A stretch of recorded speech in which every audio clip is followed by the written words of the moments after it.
Hello everyone, Bono here. We're going to keep rolling on question 14. We are smack dab in the middle of its 16 articles, so let's not waste any time. Almost done though with these marathon questions. 12, 13, 14, all three of those. Very, very long, very, very confusing. I am at least, for one, hoping that it lightens up a bit, but we'll see. But this is another brain breaker, so hang on. At least it was for me. You guys hopefully are doing better than I am, but with grasping all the material, but we will do the best we can. So this time we are covering Articles 7 through 11. Whether the knowledge of God is discursive, whether the knowledge of God is the cause of things, whether God has knowledge of things that are not, whether God knows evil things. That's a very interesting question.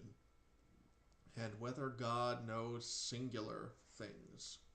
Let's start it out in Article 7. So, is knowledge of God discursive? Does it move from one thing to another? Well, Aristotle says that actual knowledge only knows one thing at a time. It's focused on one thing at a time. And we kind of talked about this in question 12 a little bit, if you go back there. And God has actual knowledge, therefore it is discursive, going from one thing to another. Discursive knowledge is to know an effect from a cause. God knows all things through himself, who is their ultimate cause, so therefore his knowledge will be discursive. And our knowledge is discursive, since God's knowledge is the perfection of ours, his is even more discursive. And that one, the first two are pretty solid objections. That one seems like it would be pretty easy to answer, but we'll see what Aquinas does with it in just a second. Augustine says that God sees everything at once, not discursive knowledge. All right, there are two types of discursive knowledge. There's succession, knowing one thing after another, and there is causal, knowing things through studying causes and reaching conclusions. Now, the first of those can't belong to God because succession does not belong to him. The second also can't belong to God, in part because it depends on succession. You learn proposition A, you learn proposition B, you put them together for your conclusion, right? And that there's succession involved in that. But it also, that process of causal knowledge implies that you begin in a state of ignorance and move to a state of knowing, which can't exist in God. On many levels. It would mean an imperfection in his character, which we have already shown cannot be. It would mean that he's not immutable, since it implies a movement inside of him, and it violates succession, or it implies succession, which violates his eternality. So, on many levels, discursive knowledge does not work. So God understands all things in a single act of understanding. This is kind of what I was alluding to in question 12. At least I think it was back there where we were talking about how, like, if you think of a house, you're simultaneously knowing, if I say think of a house, you're thinking of not just one thing, you're actually thinking of many things: windows, doors, floor, ceiling, all that good stuff.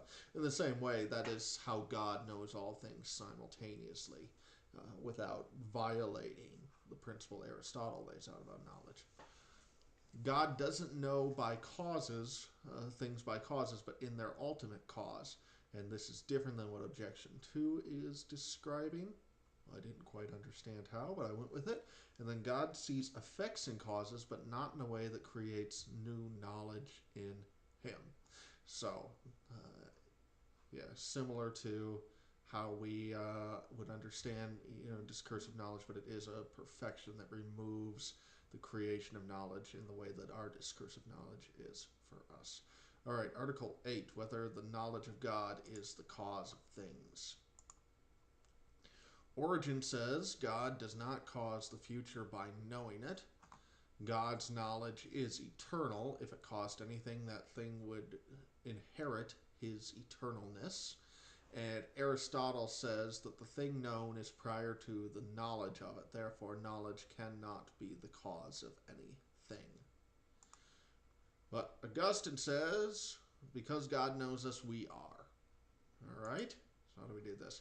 The knowledge of God, and the metaphor or the example Aquinas uses here is very helpful. The knowledge of God is to things what he creates is the knowledge of an artist is to his art. So, you're going to paint a picture or whatever. You have a knowledge of what you're going to do in your head, and then you go do it. Or, maybe a better example, you're going to build a chair, right? You have the knowledge of what that chair is going to. You don't just kind of start whittling away. Oh my gosh, I built a chair. No, if you arrive at the chair, at least on some level, there's a conscious intention to do so. That the knowledge of that exists in your head first. Since God's act of understanding is his substance, Article 4, and things are caused by his substance, he must cause things by his knowledge. All right. Origen spoke of a type of knowledge to which causality does not belong.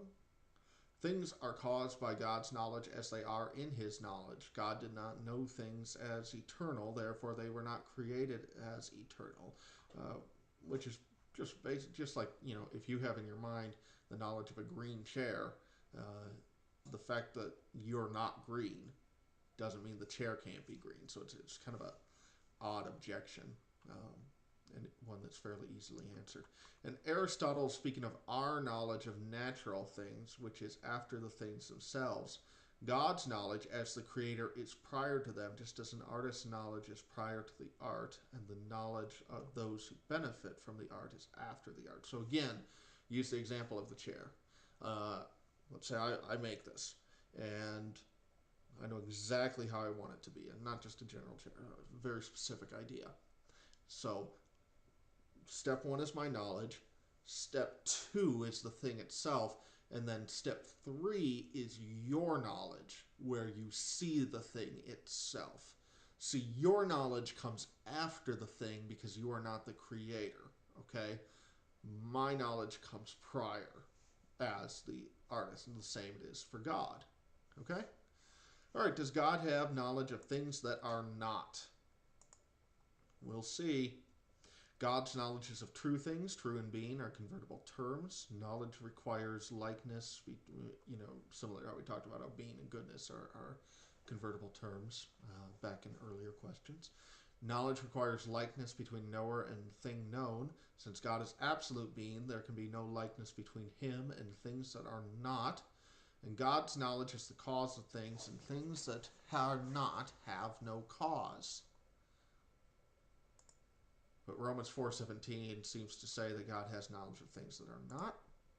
What's our argument here? God knows all things that have the potential to be or were once, but are not. I think I meant to say but are not now. Okay, because that doesn't make sense the way I have it worded there. So God knows not just things that are, but he knows all things that have the potential to be. That's an important distinction. And then we go further and say God has an intellectual knowledge of things that could never be at any time, but that is different than the knowledge of vision he has of other things that could be or are. And Aquinas doesn't really go into what makes up that distinction, but I think that is an important distinction, that there's God's knowledge of things that are, there's God's knowledge of things that could be, and God's knowledge of things that could never be. And those first two, things that are and things that potentially could be, are in a different category than his knowledge of things that can't be. All right. Things reply to 1. Things that are not are true insofar as they have potentiality. So there's a degree of truth in them, even though they aren't actualized, but there's true potentiality, right? And so far as things have potency, that they have the potential to participate in God's existence. I'm not doing well with my typos today, everyone. Not that that's a surprise.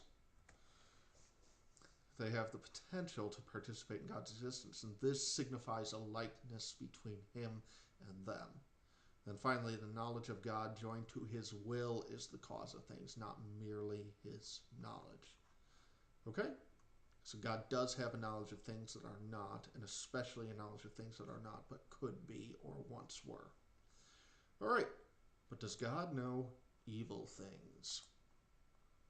This is, to me, the most fascinating article we've come to yet in this question. Evil is the privation of good. Well, we saw that, I think, back when we talked about the goodness of God. one of the earlier questions. So, evil is the absence of good. It is not a thing in and of itself. And Aristotle says that only intellects with potency know privation. God, as pure act, has no potentiality. Therefore, if we trace our chain back, he can't know anything with privation and can't know evil. All knowledge is either the cause of things or caused by them. God did not cause evil, and nothing in him is caused by it. Knowledge is acquired either by likeness or opposite. God knows all things by his essence. There is no likeness to evil in his essence.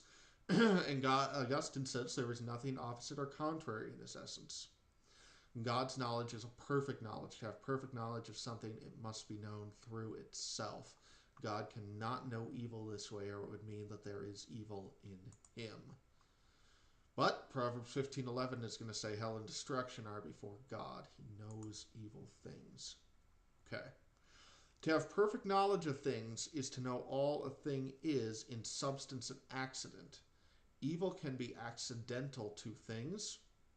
Therefore, since God has perfect knowledge of things, he must know evil. God's knowledge of evil is similar to how the darkness is known by light. And that's really the key point. And that evil isn't known in itself, it's known by the absence of good. And I'll explain that a bit more as we go through the objections, but I want to get those out there, or the answers to the objections, and get these out there first. Aristotle means that an intellect not in potentiality does not know privation by privation existing in it. Okay, what does that mean? That an intellect not in potentiality does not know privation. Oh, so he's basically saying that an intellect that was pure act could know privation, but not by the privation existing within it, since privation implies a potentiality, right? God's knowledge causes the good, which makes evil known. Again, that to go back to that example of the light and darkness, you know, the fact that you can see a shadow is because there is a light, and then something is blocking the light. But the shadow isn't anything. It's the absence of the light, right? Evil is not an opposite within the divine essence, but is an opposite of the effects of the divine essence. And then this is the key one I wanted to get to. So remember back up here that God's knowledge is a perfect knowledge, and to have perfect knowledge of something, it must be known through itself. So if God knows evil, he either knows it imperfectly, which would violate his perfection, or he doesn't know it at all, or he knows it perfectly and there's evil of him in him, and so the answer would seem to be that he doesn't know it at all. But that only applies if a thing is knowable. Since evil is the privation of good, it is inherently unknowable, okay, and therefore is known only according to its essence. So, let's see if I have a piece of paper I can, if I have this piece of paper here, okay, right, it's a whole piece of paper. Well, I tore it off, so I guess it's not, but we'll just pretend that it is. Okay, and then I take my knife here, and I kind of cut a hole in the piece of paper. All right, so now our piece of paper, that's not very visible, I guess. We'll make that hole bigger. Oh dear, I'm just destroying the piece of paper. Well, it has a hole or a tear. But if I take this paper away, you can't have any knowledge of the fact that there's a hole or a tear, because there's only a hole here. We only say that there's a hole in this piece of paper. Now, tear, it's about to be two pieces of paper, to the extent that there's an absence of what ought to be there. So you don't actually know the hole in the paper by itself. You know the absence of what ought to be there. You know it through the good.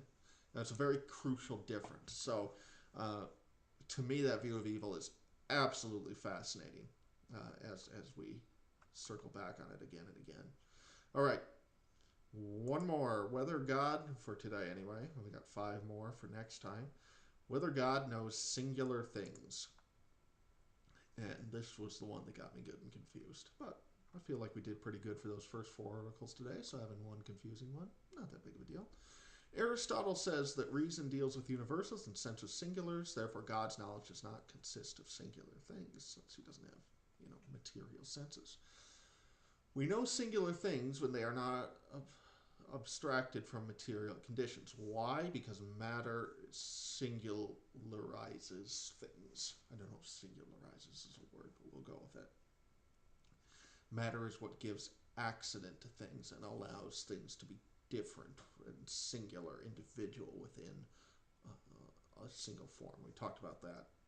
I don't remember back when, but we did talk about that, like as far as humans. The reason there can be more than one human is because our matter individualizes us within the form of humanity that we all share. Okay? But in God, things are in the highest degree abstracted from material reasons, conditions, I should have said there. And so, therefore, God doesn't know them as singular. And then knowledge comes about by likeness. The singularity is made singular by matter, and matter is pure potency. Therefore, no likeness of a single thing can be in God, since there is no potentiality in him. God has no potential, everyone. All right, Proverbs 16:2 says, all the ways of man are open to God. And since we know singular things, so must God. All human perfections exist most perfectly in God. We've kind of beat that point to death by now, but it is an important one. The knowledge of singular things is part of our perfection, therefore it must be part of God's perfection even more. And this is further proved by God being the cause of all things, and as the ultimate cause, his knowledge must extend as far as his effects, and his effects extend to singular things. Okay? So far, so good. Maybe I wasn't as confused as I thought. All right, reply to 1. This is true for us because of our material nature, but is not true for God. Yeah, that's the one I didn't quite get, but I went with it. Aquinas says a lot more that I didn't quite grasp, but you can always turn to your friendly neighborhood Summa and consult it yourself. Unfortunately, it seems like, Father Garrigou-Lagrange does a fine job in this book, but I gotta say, it seems like every time I come up on one of these objections or something like that I just don't get, he just kind of moves over it. Anyway, maybe he didn't get it either. That's probably not the case because he's much smarter than I am. But, he doesn't necessarily touch on every last thing Aquinas writes in his commentaries. So I figured that if Father Garrigou-Lagrange doesn't spend time on it, we can just kind of write down a quick summary and say, good enough, and move on. All right, reply to 2. The power of God's intellect extends to material things, even though the intellectual species of things has no material aspect in him. So even though what he is knowing isn't material, he still knows about the material thing, even though it's abstracted from its matter in terms of how he knows it. All right, 3. So far as matter has been, it retains a likeness to God and can be known by him. That one makes sense. All right, so that's it for the middle part of question 14, and we will round it off with these last 5 articles in another day or two. Until then, I am Bendy Bono, and I will see you later. Goodbye.